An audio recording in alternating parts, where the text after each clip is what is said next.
मित्र क्या होता है और मित्र किसे कहते हैं? कहते हैं मित्र एक ढाल की तरह होता है जो हमारे सुख में तो सदैव हमारे पीछे चले, पर जब जीवन में दुख आए तो सदैव हमारे साथ ढाल की तरह खड़ा रहे।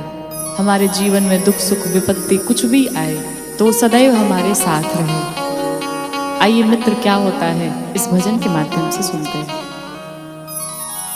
कि हरदम कर जे विपत्तिया में मदतिया हो, संगतिया सच्चा हो के चाहिए। कि हरदम कर जे विपत्तिया में मदतिया हो, संगतिया सच्चा हो के चाहिए। हरदम कर जे विपत्तिया में मदतिया हो, संगतिया सच्चा हो के चाहिए। हरदम कर जे विपत्तिया में मदतिया हो, संगतिया सच्चा हो के चाहिए। मित्र सबका से बड़ दौलतिया हो, कि मित्र सबका से बड़ दौलतिया हो, संगतिया सच्चा हो के चाहिए। हरदम कर जे विपत्तिया में मदतिया हो, संगतिया सच्चा हो के चाहिए।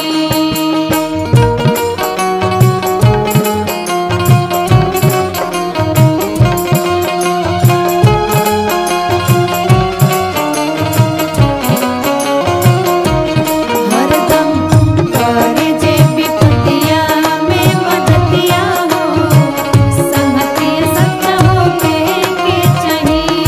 हरदम कर जे विपत्तिया में मदतिया हो, संगतिया सच्चा हो के चाहिए।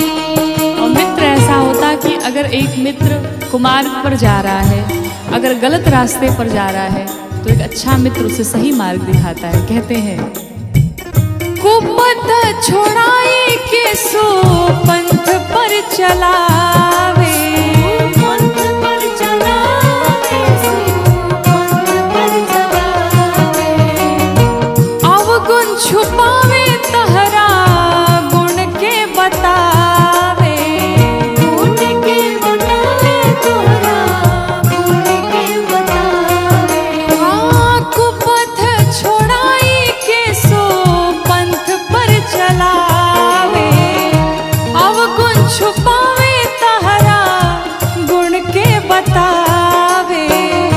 कि हरदम रोके टोके करता गलतिया हो, कि हरदम रोके टोके करता गलतिया हो, संगतिया सच्चा हो के चाहिए।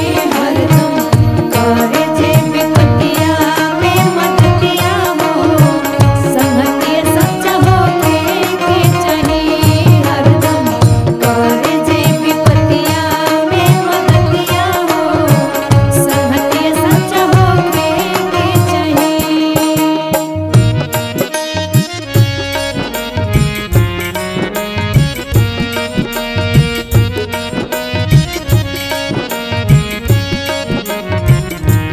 हरदम कर जे विपत्तिया में मदतिया हो, संगतिया सच्चा हो के चाहिए। हरदम कर जे विपत्तिया में मदतिया हो, संगतिया सच्चा हो के चाहिए। आपन पहाड़ लेखा दुख के धूर जाने, दुख के दूर जाने, दुख के दूर जाने। मित्र के छोटो दुख पर्वत माने। पर्वत माने, पर्वत माने। आपन पहाड़ लेखा दुख के धूर जाने, मित्र के छोटो दुख पर्वत माने।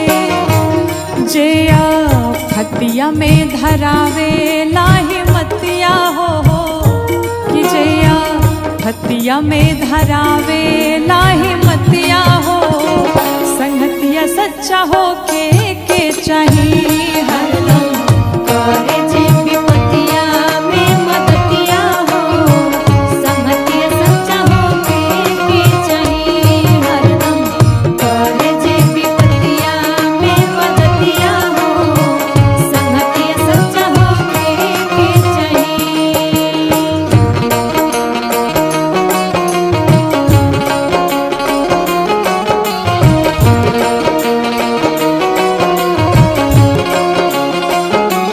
हरदम करे जे विपतिया में मदतिया हो संगतिया सच्चा हो के चाहिए हरदम करे जे विपतिया में मदतिया हो संगतिया सच्चा हो के चाहिए।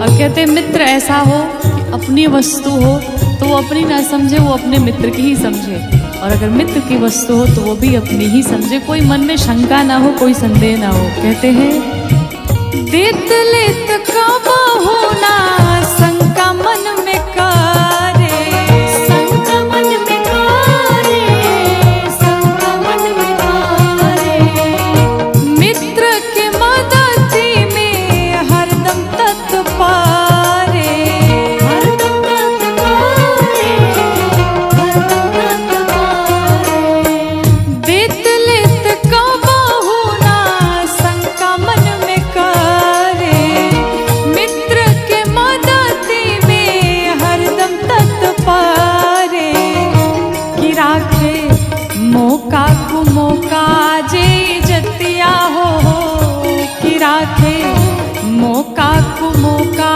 जे जतिया हो संगतिया सच्चा हो के चाहिए हरदम करे जे विपतिया में मदतिया हो संगतिया सच्चा हो के चाहिए हरदम करे जे विपतिया में मदतिया हो संगतिया सच्चा हो के चाहिए।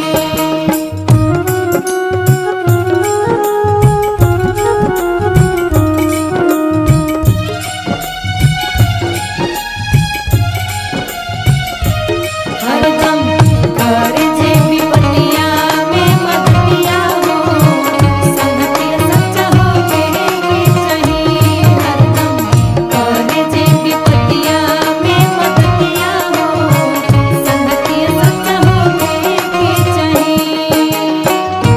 मित्र के दुख में जे होला ना दुखारी होला ना दुखारी होला ना दुखारी ओकर मोह देखलो पाप ए शिकारी पाप ये शिकारी पाप ये शिकारी मित्र के दुख में जे होला ना दुखारी ओकर मोह देखलो पाप ए शिकारी कि गौरी गांठ बांध तुलसी बाबा के बतिया हो कि गौरी गांठ बांध तुलसी बाबा के बतिया हो संगतिया सच्चा हो के चाहिए हरदम